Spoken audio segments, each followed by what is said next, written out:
Lucas, capítulo 15. O texto também está ali sendo projetado. São 3 versículos, por enquanto. Esses 3 versículos, por si só, já falam muito.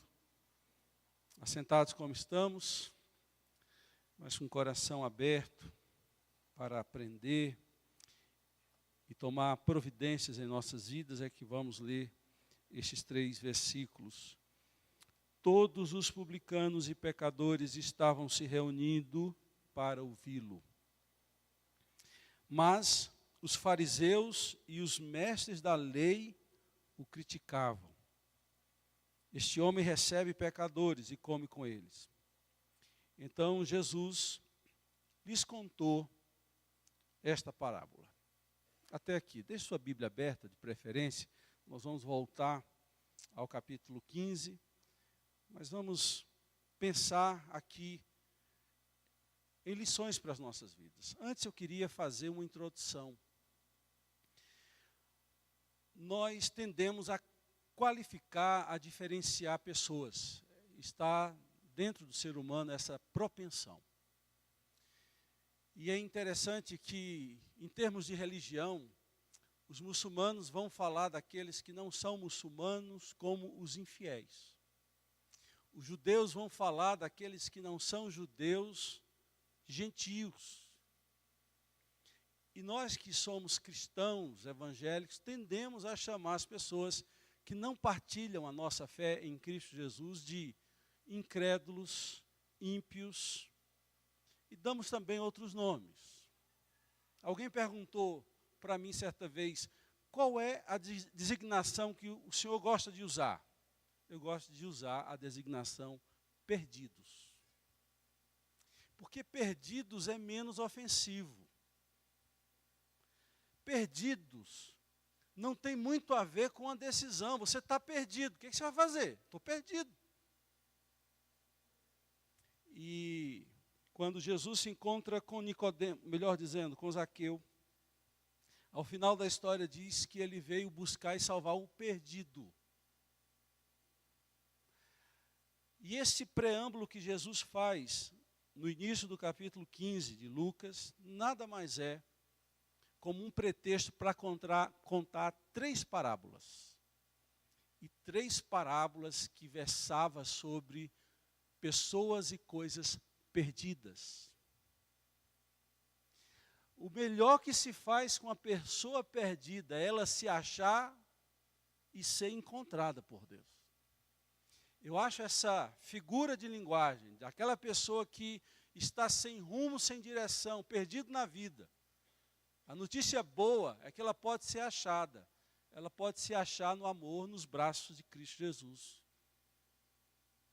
Esta parábola, Jesus conta a história da ovelha perdida, da dracma perdida e do filho perdido. Por mais que nós nos refiramos à história desse filho como filho pródigo, a melhor forma de sintetizar a parábola do filho pródigo é chamar a parábola do filho perdido. Porque a sequência de 3 parábolas, e não uma só, que Jesus conta a fariseus e mestres da lei, tinha um propósito de falar que o que está perdido a gente não descarta. O que está perdido a gente não joga no lixo. O que está perdido pode ser achado. E pode ser útil novamente.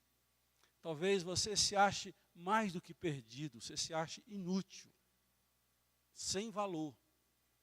Esta parábola que nós vamos contar hoje, ou melhor, 3 parábolas, tirar algumas lições delas, são parábolas que têm verdades que restauram o coração de todos os perdidos. Mas antes de passar para parábolas, eu quero olhar com vocês para esta relação introdutória das parábolas.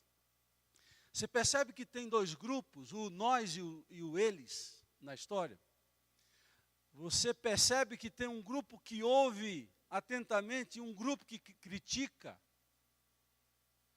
Você percebe que tem um grupo aberto, de coração aberto, sedento, e um grupo fechado, irado. intolerantes. Meus irmãos, nós podemos estar em um desses grupos. O texto diz que todos os publicanos e pecadores estavam reunidos com Jesus para ouvi-lo. A melhor forma de descrever Jesus é esta. Quem é que está junto de Jesus? Não são os mestres da lei. Não são os fariseus. Os fariseus significa aqueles que são separados, diferente de todos os homens mortais. Você tem ideia, havia em Israel, na época de Jesus, pouco mais do que 3.000 fariseus. Então o resto era resto. Então você vê um grupo de perdidos aos pés de Jesus ouvindo a ele. Não são os fariseus. Não são. Não são os mestres da lei que estão aos pés de Jesus. São pecadores. Por isso que eu disse que essa é a melhor forma de descrever Jesus. Lucas vai descrever Jesus como acusando. Os fariseus, em outro momento, acusam Jesus de ser amigo dos pecadores. Tem notícia melhor do que essa para nós? Que ele é amigo dos pecadores? Porque muitos pintam um quadro de Jesus de dar medo. De um Jesus que não se compadece de pecadores. Jesus é o Deus dos perfeitos. Daqueles que são santos, que não tem reparo a fazer. Pelo contrário, Jesus gastava tempo e tinha um propósito muito claro de fazer com que estes homens perdidos viessem à sua presença. A Bíblia conta de 2 publicanos. Publicanos é o mesmo que coletor de impostos, da receita da fazenda. Aquele que quando você chega no aeroporto diz assim, por aqui. Mas eu não quero ir por aqui, por aqui. São estes. E eram tidos como ladrões, como pessoas que extorquiam, que acumulavam riqueza por meio da corrupção. E Jesus gasta tempo com essas pessoas. Eram tidos como pecadores. Eram pessoas que não tinham espaço no meio religioso, e Jesus gasta tempo com essas pessoas, porque Jesus quer salvar e buscar o perdido. Outra coisa, olhando esse texto, queridos, que eu quero chamar a sua atenção, é que Jesus conta 3 parábolas. O que é uma parábola? Vou falar de uma forma muito superficial o que é uma parábola. Parábola é uma história inventada, não é uma história que aconteceu realmente. Porém, toda parábola tem que ter um fundo de realidade. Ela não pode ser contada em cima de bases ilusórias, míticas. Ela tem que ter sustentação na realidade, no dia a dia. Por isso que toda parábola, por mais que não seja uma história que aconteceu de verdade, é uma história que poderia ter acontecido. Nenhuma história, nenhuma parábola, ela tem a ideia de fugir da realidade do que pode-se acontecer. E então Jesus conta encadeadamente 3 parábolas. Não deu nem chance para aqueles homens respirarem. E foi confrontando todos que criticavam o seu gesto, o seu ato de sentar com pecadores. O que Jesus faz tem muito a nos ensinar. Jesus queria influenciar outros. Quando você diz, eu não me meto, não me mexo, não me misturo com certas pessoas, porque você está se colocando na posição de superior, e pior, você acha que essas pessoas não merecem atenção e crédito. Jesus pensa diferente de muitos de nós. A primeira história que Jesus conta é da ovelha perdida. E todas as histórias, além de falar que pessoas, animais e objetos foram perdidos, conta que todos que foram achados, as donas e os possuidores deram uma grande festa. O que é que Jesus queria ao contar essas parábolas, essas histórias? Dizer que da mesma forma que um perdido, quando ele se acha e é achado por Deus, há uma festa no céu. Deus é um Deus que gosta de festas por motivos nobres. Quando um pecador que descobre a sua miséria, descobre o seu pecado, descobre que está sem rumo, e o rumo que ele está levando vai levá-lo para o inferno. E essa pessoa então se descobre perdida. E depois descobre o caminho que é Jesus, que diz: eu sou o caminho, a verdade e a vida. Essa pessoa muda a sua rota. E aí é que vem a palavra conversão. Quem fez Detran sabe disso. Fazer uma conversão é mudar a rota. É achar um caminho novo. Um caminho que leve para a direção certa. O que é que Jesus nos ensina a respeito desses três que se perderam? Da ovelha que se perdeu, da dracma que se perdeu e do filho que se perdeu. Algumas lições bem breves. A ovelha se perde pela curiosidade. Se você vai para Israel hoje, ou em alguns países que se cria ovelha, você sabe que a ovelha é um animal dócil, perfeitamente domesticável. Elas aprendem a discernir a voz do pastor e elas são conduzidas facilmente, a não ser quando aparece um bode lá no meio. A Bíblia diz que o bode é que dá trabalho, a ovelha não. E elas são conduzidas a pastos verdejantes. Basta lembrar do Salmo 23. Deus é apresentado no Salmo 23 como um pastor, e ali diz que ele guia as suas ovelhas mansamente, guia aos pastos verdejantes e às águas de descanso. Esse é o objetivo dele. Cabe à ovelha ouvir a sua voz, segui-lo, confiando que ao final eles chegarão à água e a pasto. Diz a história que ao final do dia, uma ovelha faltou. Talvez porque ela olhou ao lado e viu um mato verde. Talvez porque ela pensou que o pastor não fosse dar conta de suprir as suas necessidades. E ela então se desvia do caminho e se perde. E há algo da natureza da ovelha. Quando ela se perde, depois de cansada e sem rumo, ela se senta ou se deita e ali ela paralisa. É por essa razão que há muitos quadros, desde o 2º século, que aponta Jesus carregando a ovelha no ombro, porque elas perdem forças emocionais, físicas, para regressarem. O fato é que ela se perdeu, talvez pela curiosidade, pela sua fome insaciável de conhecer novas coisas aí fora.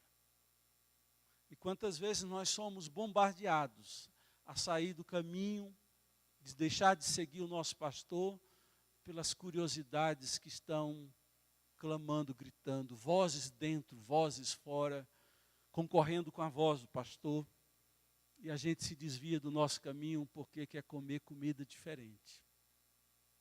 E a gente se perde. A segunda história é da dracma perdida. Dracma, curiosamente, não é uma moeda hebreia, é uma moeda grega, uma moeda de prata. Havia um costume no meio hebreu. As mulheres casadas, elas tinham o costume de juntar 10 moedas, poderiam ser diferentes, de prata, e ali fazer um colar. Era aliança, eles não usavam anel como a gente usa. A mulher saía de casa com esse sinal de que havia 10 moedas. E a gente supõe que uma dessas moedas que se perdeu fazia parte desse colar que ela usava. Porque de alguma forma não tinha valor ali em Israel, era uma moeda grega. Até pouco tempo antes do euro, na Grécia, era a dracma que se usava, até recentemente. E essa mulher perde a sua dracma em casa, toma providências, pega um candelabro não, pega um candeeiro, e sai à procura da moeda que se perdeu. Há uma curiosidade nessa história, queridos.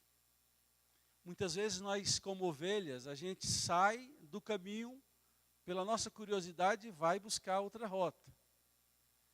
É um tipo de se perder. É um tipo de perda. A perda dessa moeda aponta para uma perda mais, eu diria até mais perigosa. É quando a gente se perde dentro de casa. A gente está em casa, mas está perdido.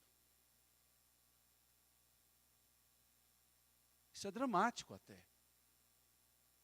Porque dentro da casa de Deus, frequentando cultos, indo às escolas dominicais, CPPO, mas o coração está distante da casa. A nossa alegria, as nossas emoções já não correspondem com o ambiente. Aquilo que é dito bate no coração e vai embora, não entra. Há uma rebelião, uma obstinação no coração dentro de casa. Porque nós estamos perdidos dentro de casa. E aí nós perdemos o nosso valor por tudo que se perde, deixa de ter o valor de compra nominal. E é por isso que nós, mesmo dentro das igrejas, estamos olhando para nós mesmos tão inferiorizadamente, tão desqualificadamente, porque apesar de estar, nós não estamos. Mas ficamos dentro. E não nos achamos, não nos dispusemos para nada, porque o nosso coração está perdido, estamos perdidos dentro de casa. Isso é dramático, irmãos. A terceira história conta, essa é a mais conhecida de todas, é uma história bela. E quando Jesus conta essa história, apesar de não ter acontecido, ele imagina a disposição de Deus como Pai, o que é que Ele tem de disposição para fazer ao nosso respeito, apesar das nossas ingratidões, apesar da nossa rebeldia. A história do filho perdido ou do filho pródigo é, para mim, a maior história de toda a Bíblia, porque fala muito do pai que perdeu, no pai que perdeu um filho. E há muitas formas de perder um filho. A gente não só perde um filho quando ele morre. A gente perde um filho emocionalmente. A gente perde filhos para drogas. A gente perde filhos para o mal. Há muitas formas de perder um filho. E este pai perde um filho. Quando o filho despede, ou, de alguma forma, hoje, muito comum, morra. Pede a herança antecipadamente. E gasta tudo que tem. E é interessante que, das 3 histórias, olha que coisa interessante, das 3 parábolas, as 2 primeiras, os donos acham o que perderam. O pastor vai atrás da ovelha e acha a ovelha e traz a ovelha de volta. A dona da dracma perdida pega o candeeiro, procura até achar. Ela acha. Mas quando chega a história do filho, é o filho que se acha. É o filho que se descobre perdido e volta para a casa do pai. Ele está cuidando de porco. Para nós que gostamos de uma carninha de porco, hoje mesmo a igreja, a gente fez uma feijoada aqui. Eu só acho que eu vou almoçar amanhã, de tanta comida. O judeu e o árabe também, eles não criam porcos nos seus territórios, nas suas terras. Além de não criar, eles não comem. Imagine um judeu ter que sair e ir para a terra de gentios, perde tudo que tem, e o único trabalho que ele encontra é para cuidar de porcos. Se isso já é dramático, tem pior a história. Porque diz a Bíblia que ele desejava comer a comida de porcos e os donos dos porcos não deixavam ele comer a comida de porcos. Ainda bem que acontece com esse homem algo que pode acontecer com a gente, mas nós seres humanos fazemos o inverso. A Bíblia diz que quando ele se depara com essa situação, ele caiu em si. Quem dera nós hoje caiamos em nós mesmos, olhemos para nós mesmos, vejamos a miséria que estamos, vejamos como estamos. Porque a nossa tendência, queridos, é cair nos outros. Ah, como é fácil cair nos outros. Como é fácil ver o defeito dos outros. Como é fácil apontar o dedo para os outros. Mas cair em si não é para todos. Cair em si é para arrependido. Cair em si é para quem quer arrependimento. Cair em si é ver a sua desgraça e não querer ver a desgraça dos outros. Caiu em si e fez uma oração. Antes ele fez outra constatação, ele disse, quantos na casa do meu pai tem comida de sobra e eu aqui querendo comer comida de porco? Voltarei para a casa do meu pai e direi, pai, pequei contra ti, já não sou digno de ser chamado teu filho, trata-me como um dos teus servos. É verdade, queridos, que o ideal é que a gente não sofresse. Ah, seria tão bom. Mas às vezes a gente só cai em si quando vem um sofrimento.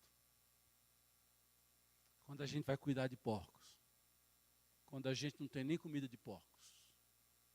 A pedagogia da dor faz parte. A gente pode fugir dela. Se a gente obedece. Mas se ela vem, aprenda com a pedagogia da dor. Porque ela é fruto da sua escolha. Das nossas escolhas. Ainda bem que ele se achou. E ele volta para a casa do pai. Qual é a atitude do pai? A atitude de pai, quem é pai sabe do que eu estou falando. É interessante. Esse sentimento, essa percepção da entrega que um pai faz para um filho, só quem é sabe. A despeito de tudo que ele enfrentou, de ver um filho ir embora, de um filho pedir herança antecipadamente, não querer mais saber dele, a Bíblia diz que diariamente ele olhava para o horizonte para saber se o filho estava voltando para casa. E não só isso. Ele guardava no coração a esperança de que o filho voltaria um dia. Por isso que ele mantinha um novilho cevado. Na NVI diz um novilho gordo. Cevar um animal é para uma festa, lá no interior. Quando ele estiver gordo, a gente faz a festa, mata, come. Havia uma esperança no coração daquele pai, de que um filho voltasse. E de que a festa acontecesse. Aí há um elemento comum às três histórias. Todas as três histórias, todas as três parábolas, terminam com três festas. O pastor, quando recolhe as ovelhas, ele deve ter matado um boi, não matou uma ovelha para comemorar. Aquela mulher que achou a dracma perdida, convida as suas amigas, que estavam torcendo por ela, faz uma festa. Imagina uma festa, só tem mulher, gente, é uma conversa que não para, é uma maravilha. E esse pai faz uma festa grandiosa para receber, dizendo, meu filho que estava morto reviveu. Deus quer dar uma festa. A festa de Deus é maior do que todas essas três festas mencionadas. Porque a Bíblia diz que há festa no céu quando um pecador se arrepende na terra. Jesus está sentado com você hoje. A Bíblia diz que ele é amigo de pecadores. Ele se senta com publicanos, ele se senta com pecadores, dá atenção, com um propósito único de promover arrependimento, recondução ao caminho certo, para que a gente se ache. Hoje é dia da gente se achar. Hoje é dia da gente voltar para o caminho como ovelha. Hoje é dia da gente se valorizar, porque você estava perdido, você estava sem valor. Você pode ter $1 milhão. Se esse $1 milhão estiver perdido, você não tem nada. Você pode estar perdido dentro de casa, aqui. E você precisa se achar hoje. Hoje é um dia de você se achar. Hoje é um dia de você dizer: Pai, pequei contra os céus e contra ti. Já não sou digno de ser chamado teu filho. A minha oração, o meu desejo é que a história de todos nós termine com a história da ovelha, da dracma e do filho perdido. Terminam achados e terminam em uma festa. Deus quer fazer uma festa para você. Não perca essa oportunidade. Abra o seu coração para se achar hoje. Você não veio só para ouvir uma palavra, você veio para ser confrontado com a palavra. Você veio para dizer: Senhor, estou de volta. Estou de volta.